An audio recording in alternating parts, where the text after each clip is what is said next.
नमस्कार बच्चों, BA final की 5वें सेमेस्टर का अज्ञे की पहला पाठ अज्ञे की दूसरी कविता है नदी के द्वीप। नदी के द्वीप कविता का सार है। अज्ञे जी की प्रसिद्ध कविता है। इसमें व्यक्तिवाद का महत्व दिया गया है, अस्तित्ववाद का प्रतिपादन किया है। इस कविता में कवि ने व्यक्ति की निजी अस्मिकता की प्रतिपादित किया है। यहाँ द्वीप व्यष्टि का और नदी समष्टि का। व्यष्टि क्या होती है? व्यक्तिवाद, जो हमारे सुख दुख है। तो द्वीप को क्या है? व्यक्तिवाद बनाया है, और नदी को समाजवाद, समष्टि माने समाज का प्रतीक बना करके इस कविता को लिखा है। कवि ने स्पष्ट किया कि समष्टि का अंग होते हुए भी व्यष्टि का महत्व होता है। यानी समाज का अंग होते हुए भी हमारा महत्व, अपना महत्व है। इस कविता में कवि ने समाज और परंपराओं के संबंध पर अपने विचार व्यक्त करते हुए स्पष्ट किया कि व्यक्तिगत रूप में हम नदी के द्वीप हैं। हम नहीं चाहते कि नदी की धारा हमें छोड़कर बह जाए। यानी जो द्वीप बनते हैं, जैसे गंगा नदी बहती है तो सागर में मिलने से पहले सुंदरबन डेल्टा बनाया हुआ है, तो वहाँ बहुत द्वीप बने हुए हैं। उसी प्रकार कोई नदी अपने बीच में द्वीप बना देती है, उसके बिना हम नहीं रह सकते। यानी कि द्वीप नदी के बिना नहीं रह सकते, क्योंकि गतला पानी ला करके बीच में द्वीप बना देती है। नदी हमारा निर्माण करती है, नदी हमारी माँ है। हम नदी की गोद में बैठकर उसकी ममता का आनंद लेते हैं। द्वीप नदी की बीच में होता है, तभी ममता का आनंद लेता है। नदी हमें विशाल भूखंड माने हमें जमीन से मिलाती है। यह विशाल भूखंड हमारा पिता है। क्या कहते हैं? जो हमारी धरती है उसी से तो वे बने हैं, इसीलिए उसको पिता कहते हैं। नदी सदा बहती रहे।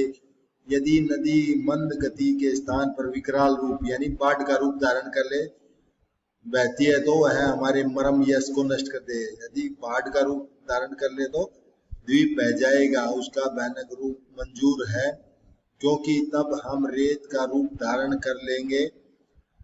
जब नदी मंद गति में आ जाएगी तो हम फिर से अपने रूप में आ जाएंगे। उसी प्रकार नदी मंद गति से बहेगी तो जो गदला पानी है वो द्वीप बन जाएगा। यहाँ द्वीप व्यक्ति का प्रतीक है और नदी समाज का। जल प्रवाह क्या है?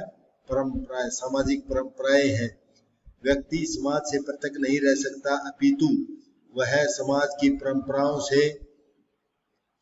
परंपराओं से संस्कार ग्रहण कर अपना अलग अस्तित्व रखता है। समाज में आने वाली क्रांति से व्यक्ति के जीवन पर भी प्रभाव पड़ता है, लेकिन उसका अस्तित्व समाप्त नहीं होता। समाज उसे पुनः नए संस्कार प्रदान करता है।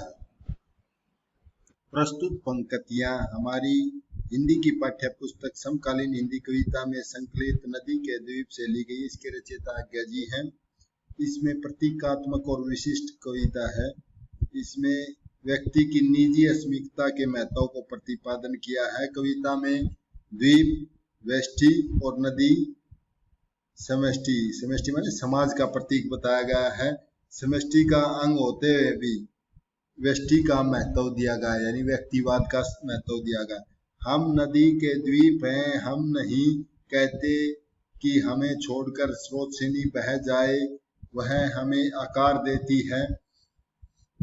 इन पंक्तियों में जो द्वीप होता है, नदी के बीच में छोटे छोटे द्वीप होते हैं। द्वीप नदी को संबोधित करते हुए कहता है कि हम तुम्हारे द्वीप हैं, हम नदी के द्वीप हैं। हम नहीं कहते कि स्रोतसिनी माने नदी बह जाए, यानी हमारे को छोड़कर कहीं दूर से बह जाए, यह नहीं कहते।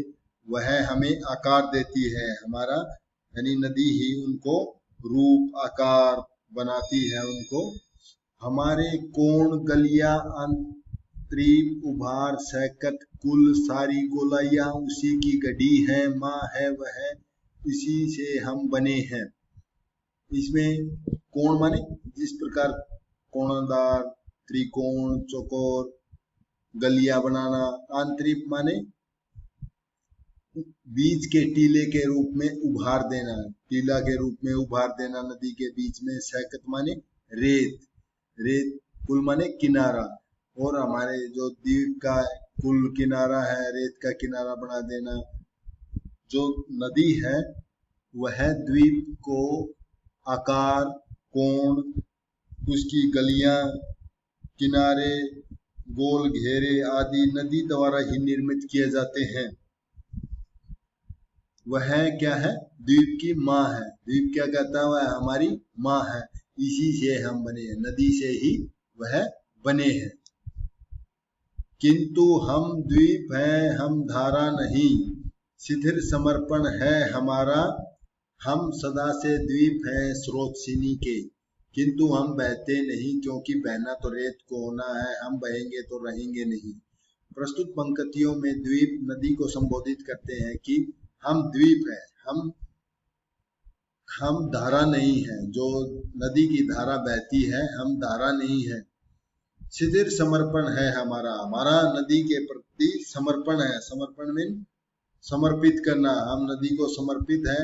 हम सदा से द्वीप हैं स्रोतसिनी के, हम सदा ही नदी के द्वीप बने हुए हैं। स्रोतसिनी माने नदी, परंतु हम बहेंगे नहीं, क्योंकि द्वीप कहते हैं कि हम बहते नहीं, क्योंकि बहना किसको होता है? रेत को होना है, क्योंकि बहना तो रेत को होता है।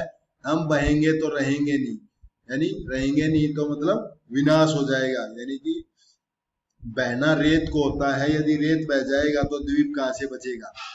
यहाँ द्वीप का कहने का अर्थ है कि हम सदा नदी के द्वीप हैं, हम बहते नहीं, सिर्फ रेत बहता है, हमारा अस्तित्व रहता है। हम बहेंगे तो रहेंगे नहीं, यदि रेत ही बह जाएगा तो द्वीप कहाँ से बचेगा। पैर उखड़ेंगे पलवन होगा, पलवन का अर्थ है बाढ़ आना। बाढ़ आती है तो द्वीप के पैर उखड़ जाएंगे, ढहेंगे, सहेंगे, बह जाएंगे, फिर चूर्ण होकर के कभी क्या धार बन सकेंगे। रेत बनकर हम सलील, सलील माने जल को तनिक गदला ही करेंगे, अनुपयोगी ही बनाएंगे। यहाँ द्वीप कहते हैं कि यदि नदी में बाढ़ आ जाती है तो हम रेत बनकर बह जाएंगे और फिर क्या है? हम चूर्ण, चूर्ण का मतलब है रेत हो जाना, रेत हो जाएंगे। रेत होकर हम धारा के साथ बह जाएंगे। रेत बनकर हम नदी की धारा यानी जल को हम क्या कर देंगे? गदला कर देंगे, गदला पानी कर देंगे, और पानी को क्या है? अनुपयोगी, पीने लायक नहीं बनाएंगे। इसीलिए यहाँ कवि ये बताना चाह रहा है, व्यक्ति का अस्तित्व खत्म होने के बाद भी अपना अस्तित्व बनाए हुए है कि हम पानी को भी अनुपयोगी बनाएंगे। यहाँ अस्तित्ववाद के दर्शन है। प्रस्तुत पंक्तियों में द्वीप है हम, यह नहीं है साप। साप माने अभिशाप, यह हमारी नियति है। नियति माने भाग्य विधान है कि हम नदी के द्वारा बनाए गए हैं। हम नदी के पुत्र हैं, बैठे हैं नदी के क्रोड़ में। क्रोड़ माने गोद में। यहाँ द्वीप कहते हैं, हम नदी के द्वीप हैं। यह हमारे को कोई अभिशाप नहीं है कि हम नदी के द्वीप बन गए। यह अपनी नियति है, सबका अपना भाग्य विधान है। नदी हम नदी के पुत्र हैं, वह हमारी दात्री है, हमारी माँ है, हमको बनाती है। बैठे हैं नदी के क्रोड़ में, नदी की गोद में बैठे हुए हैं। द्वीप हमेशा नदी के बीच में होता है। वह वृद्ध भूखंड, वृद्ध भूखंड क्या होता है? विशाल भूखंड माने धरती, विशाल भूखंड से हमको मिलाती है। नदी ही उसका विस्तार करके द्वीप का धरती से मिलाती है। और वह भूखंड, भूखंड माने धरती क्या है? अपना पितर है। पितर मतलब पूर्वज, पिता है उनका, क्योंकि जो रेत आके नदी बहा के लाती है वो धरती से ही वो आके लाती है, और उसको बनाती भी, द्वीप को बनाती है रेत से ही बनाती है। इसीलिए वह भूखंड को अपना पिता मानते हैं। चौथा पद्यांश में, नदी तुम बहती चलो, भूखंड से जो दाए हमको मिलता है, मिलता रहा है, मानती संस्कार देती चलो। यहाँ द्वीप नदी को संबोधित कहता है कि नदी तुम हमेशा बहती चलो, यानी हमारे को आकार देती हुई आगे बढ़ती रहो। भूखंड, भूखंड माने जमीन से जो दाए हमको मिलता है, जो जमीन से रेत उसको और भी द्वीप को मजबूत बनाता है। जो दान में, दाए माने दान, दान में अस्तित्व में आया है, जो दान मिलता रहा है, मिल रहा है। मानती, मानती माने चमकाती हुई, नदी उनको चमकाती है और बड़ा आकार निखारती है। संस्कार देती चलो, नदी को कहता है कि तुम हमेशा बहती चलो और जमीन से हमारे को दान मिलता रहे। दान माने उनको और अधिक रेत दे करके उनका विशाल आकार बनाती है, मानती और संस्कार देती है, उनको रूप आकार देती हुई। और तुम्हारे आनंद, तुम्हारी प्रसन्नता से या दूसरों के किसी स्वाचार इच्छा से, स्वाचार माने स्वेच्छाचार, अतिचार माने अन्याय से, यदि किसी दूसरे के स्वेच्छाचार से, अन्याय से यदि बाढ़ आ जाए तो तुम बढ़ो, पलवन तुम्हारा घगराता उठे। यदि नदी में जब पलावन हो जाए यानी बाढ़ आ जाए तो और तुम भयंकर रूप धारण कर ले, भयंकर घगराता हुआ ने भयंकर हो उठे, तो वह स्रोतस्विनी ही क्रमनाशा, क्रमनाशा माने कर्म विनाशिनी बन जाती है। और कीर्ति नाशा माने यश विनाशिनी यानी यश को नाश कर देती है, पूरे द्वीप को बहा ले जाती है। और काल प्रभाविनी माने काल, बाढ़ का प्रभावशाली रूप, प्रभाविनी बन जाना, मृत्यु को प्रभावित करने वाली बन जाना, यानी सारे द्वीपों को बहा ले जाना। तो हमें स्वीकार है, वह भी उसी में रेत होकर हम फिर छनेंगे। फिर द्वीप कहता है कि हम तेरी जलधारा में ही रेत बन करके बहेंगे, जमेंगे हम, यानी कि जब धीमी गति होगी तो फिर हम दोबारा से जम जाएंगे, कहीं फिर पैर टेकेंगे, कहीं फिर से खड़ा होगा नए व्यक्तित्व का आकार। मात उसे फिर संस्कार तुम देना, मात माने माता। द्वीप कहते हैं कि जब तुम्हारी धीमी गति होगी, बाढ़ चली जाएगी, तो फिर से हम रेत बने हुए हैं, कहीं पर धीरे से हम फिर से जम जाएंगे, फिर खड़े होंगे, हमारा नए व्यक्तित्व का आकार बनेगा, हम फिर से नए द्वीप बनेंगे। माता तुम हमारे को फिर से संस्कार देना। यहाँ व्यक्तिवाद का वर्णन किया गया है। इनकी विशेष यह है, अस्तित्व दर्शन की अभिव्यक्ति हुई है। भाषा सहज सरल, खड़ी बोली, प्रतीकात्मक शब्द का प्रयोग किया, प्रसाद गुण है। मानवीकरण किया गया है क्योंकि एक द्वीप मानव की भांति वर्णन कर रहा है। और अज्ञा ने आत्मकथात्मक शैली में प्रयोग किया है, पंक्तियों में मुक्त छंद का प्रयोग किया गया है। मैं आशा करता हूँ आपको समझ आया होगा।